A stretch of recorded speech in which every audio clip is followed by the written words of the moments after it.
এতিয়া ঘৰ নিৰ্মাণ কৰাটো কিমান যে সহজ হৈ পৰিছে। কি হ'ব এতিয়া ইমানবোৰ কাম এতিয়াও বাকী আছে? হয়, এতিয়াও যে কিমান বস্তু কিনিবলৈ বাকী আছে। কেনেকৈ সম্পূৰ্ণ হ'ব এই গৃহ নিৰ্মাণৰ কাম?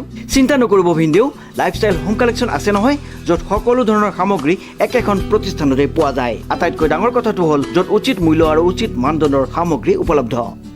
আমাৰ প্ৰতিষ্ঠানত পোৱা যায় tiles, sanitary, bath fitting, modular kitchen, painting, wallpaper, plywood, furniture fitting, UPVC দুৱাৰ খিৰিকী, ইলেক্ট্ৰিকেল সামগ্ৰী, চিমনি আদিৰ লগতে আৰ্কিটেকচাৰ আৰু ইণ্টেৰিয়ৰ সুবিধাও। গোটেই মিস্ত্ৰীও তাতে পাব। আপোনাৰ সপোন সফল হোৱাৰ একমাত্ৰ প্ৰতিষ্ঠান লাইফষ্টাইল হোম কালেকশ্যনত। ৰুদ্ৰাক্স নামেই যাৰ পৰিচয়। যোৰহাট চহৰৰ ব্যৱসায়িক প্ৰাণকেন্দ্ৰ গড়আলিৰ বাবুপট্টিস্থিত এখনি সম্ভ্ৰান্ত বস্ত্ৰ বিপণী, য'ত পাব মহিলাসকলৰ বাবে অত্যাধুনিক ডিজাইনৰ পোচাক। আমাৰ উদ্দেশ্য উন্নত মানদণ্ড ও উচিত মূল্য। গতিকে আজিয়ে আহক আমাৰ অত্যাধুনিক শ্ব'ৰুম ৰুদ্ৰাক্সলৈ আৰু লৈ যাওক আপোনালোকৰ মন পচন্দৰ সাজযোৰ। আমাৰ ঠিকনা ৰুদ্ৰাক্স, আনচাৰী প্লাজা, বাবুপট্টি, যোৰহাট।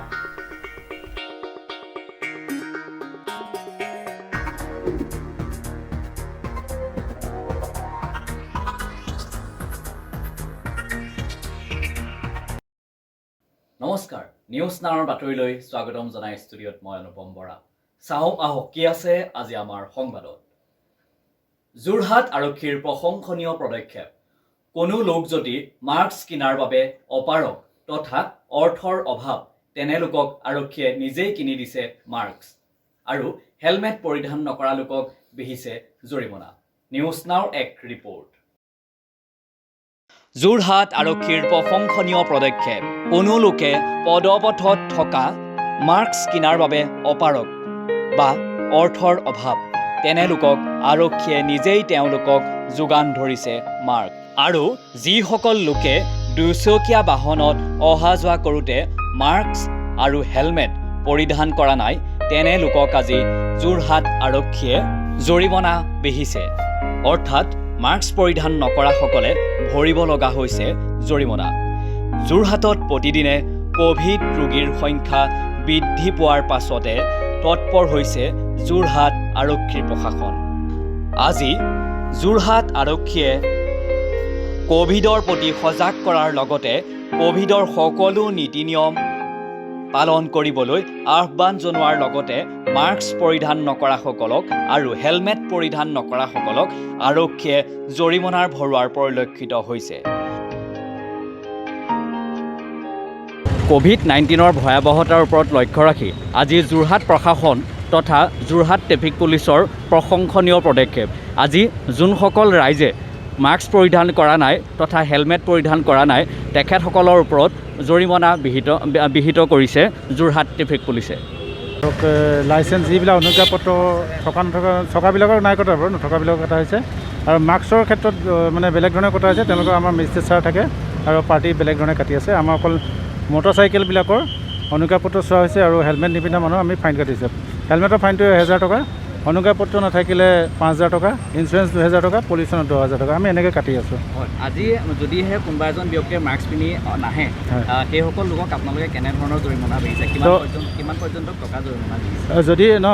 যদি আমাৰ ইয়াত তেনেকুৱা ধৰণৰ মানুহ পোৱা যায়, তেতিয়াহ'লে চোৱা যায়। যদি তেওঁ মানে সক্ষম নহয় মাস্ক কিনিবলৈ, তেতিয়াহ'লে আমি নিজেই কিনি এখন দিছোঁ। আৰু যদি তেনেকুৱা পোৱা যায়, আমি লগে লগে ওপৰত জনাই দিওঁ। জনোৱাৰ পিছত তেওঁলোকৰ মানুহ আহি পিনে কাটি দিয়ে। এতিয়া আপুনি ক'লে ইঞ্চুৰেঞ্চৰ ক্ষেত্ৰত 2000 টকা বা অন্যান্য যোনখিনি আপুনি টকা ধাৰ্য কৰা আছে চৰকাৰে, সেই ক্ষেত্ৰত যদি তেখেতলোকৰ যোনখিনি অৰ্থ যদি নাহে বা তেখেতলোকৰ হাতত সেইখিনি অৰ্থ যদি নাথাকে, কেনেধৰণৰ ব্যৱস্থা কৰিছে? এইটো আমাৰ আইনগত ব্যৱস্থা লোৱা হৈছে। তেওঁলোকৰ ওপৰত আমি কেছ লিখি দিয়া হয় আৰু মহামান্য আদালতে নিৰ্দিষ্ট সময়ত তেওঁলোকক মাতি পিনে এই ফাইনটো ঘটায়। আজি আপোনালোকে যোনটো জৰিমনা বিহিছে, অকল আজিৰ দিনটোতে বিহিছে নে প্ৰত্যেক দিনে? আমাৰ যোৰহাটত প্ৰত্যেক দিনে থাকে। প্ৰত্যেক দিনে বেলেগ বেলেগ জেগাত আমাৰ এইটো ফাইন কটে। গতিকে বেলেগ বেলেগ জেগাত আপুনি গ'লে দেখা পাব আৰু বেলেগ জেগাতো ফাইন কাটি আছে। মানে আজি আবেলি পৰ্যন্তকো বা এইখিনি হ'ব পাৰে প্ৰত্যেক দিনাই আমাৰ প্ৰত্যেক দিনাই কটা থাকে। আৰু এতিয়াৰ পৰা চৰকাৰে যোনটো আপোনাৰ 6টা বজাৰ পৰা যোনটো বন্ধৰ ঘোষণা কৰিছে অৰ্থাৎ লকডাউন সমপৰ্যায়ত যোনখিনি বন্ধ কৰিছে, যোনসকল দোকান বা খোলা আছে সেই ক্ষেত্ৰত আপোনালোকে কিবা ব্যৱস্থা গ্ৰহণ কৰিছেনে? নাই, আমি 6টা বজাৰ লগে লগে নিজেও আমি মানে চাইৰেন বজাই হ'লে আমি বন্ধ কৰাওঁ। আৰু যিবিলাকৰ ধৰক এতিয়া মিঠাই দোকানত কোনো মানুহ অহা যোৱা নহয়, তেওঁলোকক পেকেটিং চিষ্টেম কৰি পিনে দিয়ে, তাত গেডাৰিং হ'ব নোৱাৰে। তেনেকুৱা যদি আইনগত ব্যৱস্থাভাৱে তেওঁলোকে কাম কৰি আছে তেতিয়াহ'লে তেওঁলোকৰ ওপৰত একশ্যন লোৱা নাযায়। কিন্তু কোনোবাই যদি দোকান বন্ধ নকৰে 6টা বজাৰ লগে লগে তেতিয়াহ'লে এইটো ভাইলেশ্যন হৈছে বুলি আমি তেওঁলোকৰ ওপৰত একশ্যন লোৱা যায়। এতিয়া যোৰহাটবাসী ৰাইজক আপোনালোকে কেনেধৰণে আহ্বান জনাব বিচাৰিব, মাস্কৰ ক্ষেত্ৰতেই হওক বা হেলমেটৰ ক্ষেত্ৰতেই হওক? আজি এতিয়া মহামাৰী যিটো হৈছে, ক'ভিড মহামাৰী যি ধৰণৰ এতিয়া অতিমাইলৈ মানে পৰিৱৰ্তন হৈছে, গতিকে আমাৰ মানুহবিলাকৰ সচেতন হোৱাটো ভাল, যিহেতু মাস্কখন লগতে খুবেই প্ৰয়োজন। এতিয়া দেখা গৈছে যে 99% মানুহেই মাস্ক পৰিধান কৰে। গতিকে ভাবিছোঁ এই অনুযায়ী দেখিছোঁ যে নিশ্চয় আমি তাৰ পৰা বেমাৰৰ পৰা আমি বহুতো ছেফ পাম। আৰু তেওঁলোকক মোৰ ফালৰ পৰা এটাই আহ্বান যে তেওঁলোকে নিজৰ মানে মাস্ক পৰিধান কৰক আৰু ডিষ্টেঞ্চটো মেইনটেইন কৰিব লাগে। অৰ্থাৎ এতিয়া যদি ৰাইজে কোনো এজন ব্যক্তিয়ে যদি আপোনালোকৰ মাস্ক পৰিধান কৰি অৱস্থাত নাহে, সেই সকল লোকক মানে কিমান টকাৰ জৰিমনা বিহে? এনে ধৰক আপোনাৰ আগতেতো 500 টকা আছিলে, এতিয়া নতুনকৈ এটা হেৰি কৰিছে, গতিকে চৰকাৰে দিছে মানে নিৰ্ধাৰণ কৰি দিছে 1000 টকা ফাইন। গতিকে তেওঁলোকে 1000 টকা ফাইন কোনো কনচিডাৰ নাই। আচ্ছা, যদি পদপথত খোজকাঢ়ি যোৱা ব্যক্তিৰ ক্ষেত্ৰতো এই মাস্কৰ ক্ষেত্ৰত যোনটো পইচা নিৰ্ধাৰণ কৰিছে সেই ক্ষেত্ৰতো তেখেতলোকৰ ক্ষেত্ৰতো প্ৰযোজ্য হয়নে? যদিহে একেবাৰে সক্ষম তেনেকুৱা মানুহ থাকে যে মাস্ক এখন কিনিবলৈ সক্ষম নহয়, তেনেকুৱাত আমি নিজে কিনি দিম। মাইনাৰ সহযোগত অনুপম বৰা ৰিপৰ্ট, নিউজ নাও 24/7। মৰাণত একেদিনাই 37 জন লোকৰ দেহত ধৰা পৰিছে কৰোনা পজিটিভ। নিউজ নাওৰ এক ৰিপৰ্ট। খোৱাং প্ৰাথমিক স্বাস্থ্য কেন্দ্ৰৰ অন্তৰ্গত বিভিন্ন স্বাস্থ্য আৰু উপস্বাস্থ্য কেন্দ্ৰত আজি দিনটোতে 33 জন লোকৰ দেহত ক'ভিড পজিটিভ পোৱা গৈছে। কালিৰ দিনটোলৈকে 87 গৰাকীৰ পজিটিভ আছিল যদিও 124 গৰাকীলৈ বৃদ্ধি পালে। ইফালে চৰাইদেউ জিলাৰ মাহমৰাৰ ৰাজহ চক্ৰটো অন্তৰ্গত স্বাস্থ্য কেন্দ্ৰত 4 জনৰ পজিটিভ ধৰা পৰিছে। চিকিৎসকসকলে জানিবলৈ দিয়া মতে আক্ৰান্ত প্ৰায় সকল হোম আইচোলেশ্যন কৰা হৈছে। মৰাণৰ পৰা ৰাজু মিশ্ৰাৰ ৰিপৰ্ট, নিউজ নাও 24/7। আৰক্ষীক লগত লৈ মৰাণৰ বজাৰে বজাৰে ঘূৰিছে চক্ৰ বিষয়া। মাস্ক পৰিধান নকৰাসকলে ভৰিব লগা হৈছে জৰিমনা। নিউজ নাওৰ এক ৰিপৰ্ট। মৰাণত প্ৰতিদিনে ক'ভিড ৰোগীৰ সংখ্যা বৃদ্ধি পোৱাৰ পাছতে তৎপৰ হৈছে মৰাণৰ প্ৰশাসন। আজি আৰক্ষীৰ লগত লৈ মৰাণৰ বজাৰে বজাৰে ঘূৰিছে মৰাণৰ চক্ৰ বিষয়া লুকুমণি বৰাই। ৰাইজক ক'ভিডৰ প্ৰতি সজাগ কৰাৰ লগতে ক'ভিডৰ সকলো নীতি নিয়ম পালন কৰিবলৈ আহ্বান জনোৱাৰ লগতে মাস্ক পৰিধান নকৰাসকলক আৰক্ষীয়ে জৰিমনা ভৰোৱা পৰিলক্ষিত হৈছে। ক'ভিডৰ ভয়ত বজাৰলৈ গ্ৰাহক অহাটো কমি আহিছে যদিও বহু লোকে এতিয়াও ক'ভিডক লৈ যেন সজাগ নহয়।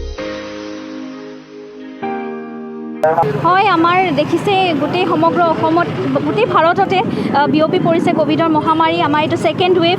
আমি সেইকাৰণে অত্যন্ত সতৰ্কতাৰে গোটেইখিনি কাম কৰিব লাগিব। সেইকাৰণে ৰাতিপুৱাৰ পৰা আমি ইয়াতে আছোঁ মাৰ্কেট এৰিয়াত, যাতে ৰাইজে গম পায় যে এই পৰিস্থিতিটো কিমান একচুৱেলি ভয়াৱহ হৈ আছে। সকলোৱে যাতে মাস্ক পৰিধান কৰে তাৰ কাৰণে আমি একদম সতৰ্কতা অৱলম্বন কৰিছোঁ। আৰু ছ'চিয়েল ডিষ্টেঞ্চ এই দুটাইহে আমাক এবাৰ বচাব পাৰিব। গতিকে ৰাইজে যাতে কথাবোৰ খুব কেজুৱেলি নলয়, যে বুজি পায় যে প্ৰশাসন আহিছে, ষ্ট্ৰিক্ট হৈছে আৰু এটা প্ৰট'কলৰ মাজতহে সকলোবোৰ কাম হৈছে। গতিকে এই মেছেজটো দিবৰ কাৰণে একচুৱেলি মোৰ লগত অচিও আছে, আমি একেলগে আহিছোঁ, বজাৰ পৰিচালনা সমিতিও আছে, তেওঁলোকৰ সহযোগত আমি এইটো এটা মেছেজ দিব খুজিছোঁ যে ৱেৰ মাস্ক, মেইনটেইন ছ'চিয়েল ডিষ্টেঞ্চ। কালি খোৱাঙত এগৰাকী বৃদ্ধ মৰিছে ক'ভিড। মই ডেইলি 100 পৰা 20ৰ ভিতৰত ৰোগী আছে। কি বজাৰ কিবা বন্ধ কৰাৰ কিবা পৰিকল্পনা আছে? আমি চৰকাৰৰ যিখিনি প্ৰট'কল SOP আছে সেইখিনিয়ে ফ'ল' কৰোঁ। কিন্তু আমি যেতিয়ালৈকে ওপৰৰ পৰা SOP তেনেধৰণৰ নাহে আমাৰ তেনেকুৱা কোনো পৰিকল্পনা নাই, কিন্তু যিসমূহ মাৰ্কেট প্লেচ আমি অ'পেন কৰি ৰাখিছোঁ সেইসমূহত যাতে এইটোৱে যিখিনি প্ৰট'কল আছে Covid protocol basic etiquette hygiene আমি যিটো স্পীড কৰিব আমি থু পেলাব নালাগে, আমি মাস্ক পৰিধান কৰিব লাগে, ছ'চিয়েল ডিষ্টেঞ্চ মেইনটেইন কৰিব লাগে, এইখিনি যাতে আমি ষ্ট্ৰিক্টলি ফ'ল' কৰোঁ, এইখিনি মই বিচাৰোঁ। সেইকাৰণে চৰকাৰৰ SOPসমূহ আজি মানি চলাবলৈ সকলোকে সজাগতা কৰিবলৈ আমি মাইকিং কৰিছোঁ আৰু লগতে যিসকল মাস্ক পৰিধান কৰা নাই তেওঁলোকক আমি ফাইন কৰিবলৈ আমি আহিছোঁ আজি। সেইকাৰণে আজি উইকলি মাৰ্কেট যিহেতু সাপ্তাহিক বজাৰ চলি আছে, আমাৰ চাৰ্কেল বাইদেউ আছে, আমি সকলোৱে মিলি পিনি ইয়াত এৱেৰনেছ কৰিব আহিছোঁ ৰাইজৰ মাজত, আৰু যিসকল মাস্ক পৰিধান কৰা নাই তেওঁলোকক আমি ফাইন।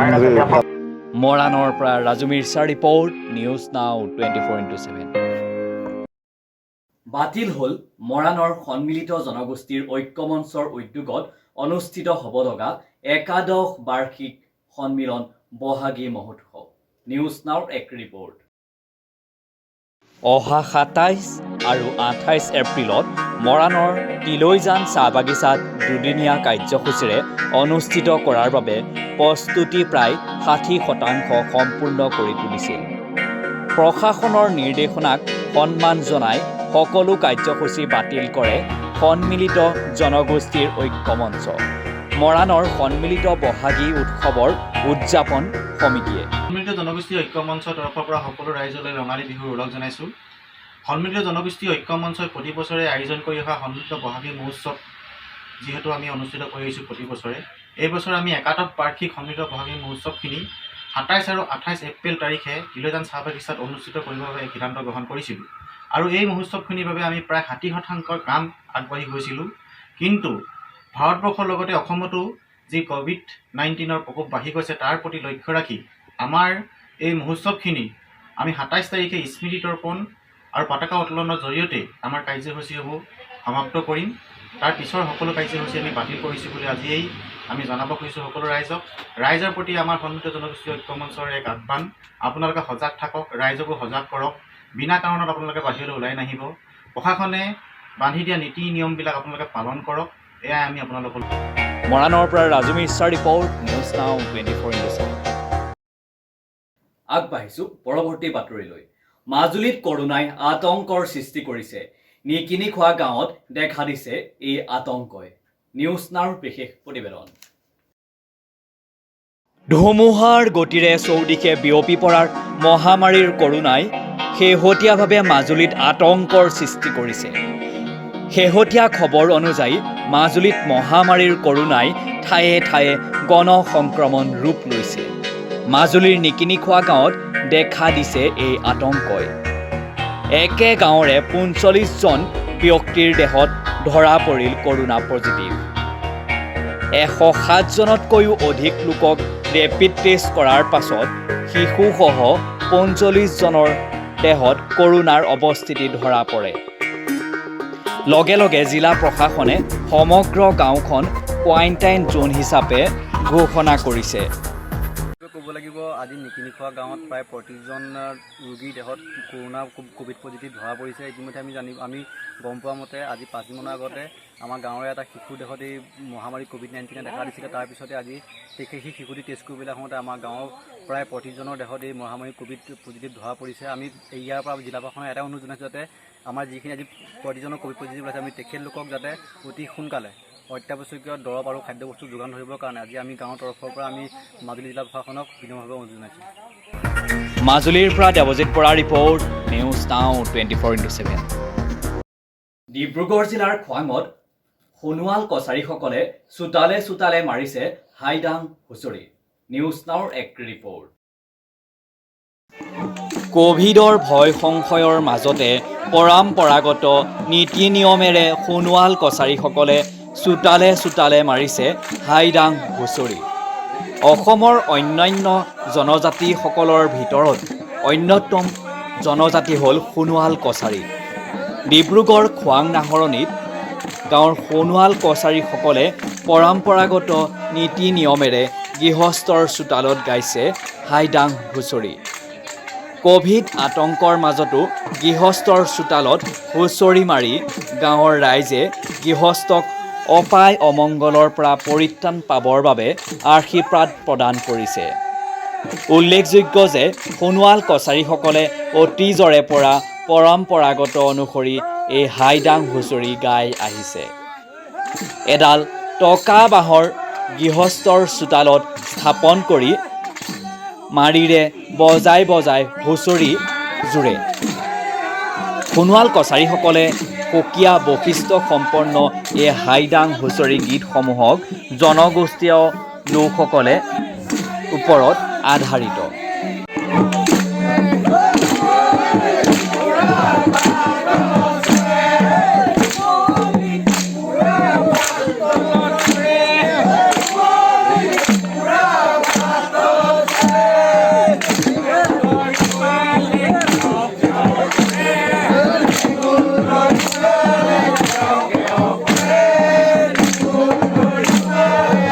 মৰাণৰ পৰা Raju মিৰ্জাৰ report, news now 24/7। News নাওৰ বাতৰি আজিলৈ ইমানেই। বিভিন্ন বা বাতৰি আৰু অনুষ্ঠানৰ বাবে চাই থাকক নিউজ নাও 24/7। ধন্যবাদ। Star security service. আমাৰ ষ্টাৰ ছিকিউৰিটি ছাৰ্ভিচ প্ৰতিষ্ঠানত ছিকিউৰিটি গাৰ্ডৰ উপৰিও অন্যান্য চাকৰিৰ বাবে বায়'ডাটা গ্ৰহণ কৰা হয়। Industrial marketing, office assistant, tea garden, electrician, driver, computer operator, receptionist, private teacher আদিৰ বাবে ষ্টাৰ ছিকিউৰিটি ছাৰ্ভিচৰ লগত যোগাযোগ কৰক। আমাৰ ঠিকনা star security service, Malowali, near Eco Motors. আমাৰ ফোন নম্বৰ 9365224097 অথবা 6900238739। আমাৰ প্ৰতিষ্ঠানটোৰ নাম ষ্টাৰ ছিকিউৰিটি ছাৰ্ভিচ। আমাৰ ইয়াত যিখিনি মানে industrial, market, banking, medical, tea garden সেইখিনি যিখিনি পোষ্ট থাকে সেইখিনি আমি প্ৰভাইড কৰোঁ। আমাৰ যিখিনি থলুৱা যুৱক যুৱতী, শিক্ষিত যুৱক যুৱতী আছে সেইখিনি তেওঁ কোৱালিফিকেশ্যন অনুসৰি তেওঁ মেনেজাৰ পোষ্টতে হওক, ছিকিউৰিটি ছেক্টৰতে হওক, প্লাছ আপোনাৰ একাউণ্ট ছেক্টৰতে হওক, সেইখিনি আমি তেওঁলোকক কোৱালিফিকেশ্যন চাই পেলাই সেই ইণ্ডাষ্ট্ৰিবিলাকত বা মাৰ্কেটবিলাকক আমি তেওঁলোকক প্ৰভাইড কৰোঁ। আমাৰ প্ৰতিষ্ঠানটোৰ কাম সেইখিনিয়ে। ৰিয়া পাণ শ্বপ। বিয়া, জন্মদিন আদি অনুষ্ঠানত সকলো ধৰণৰ পাণ আৰু তামোল পাণৰ অৰ্ডাৰ মতে যোগান ধৰা হয়। আমাৰ ঠিকনা এটি ৰোড, তৰাজান, যোৰহাট। আমাৰ ফোন নম্বৰ 6003006259। গতিকে আপোনালোকৰ শুভ কামভাগীৰ বাবে আজিয়েই যোগাযোগ কৰক আমাৰ লগত।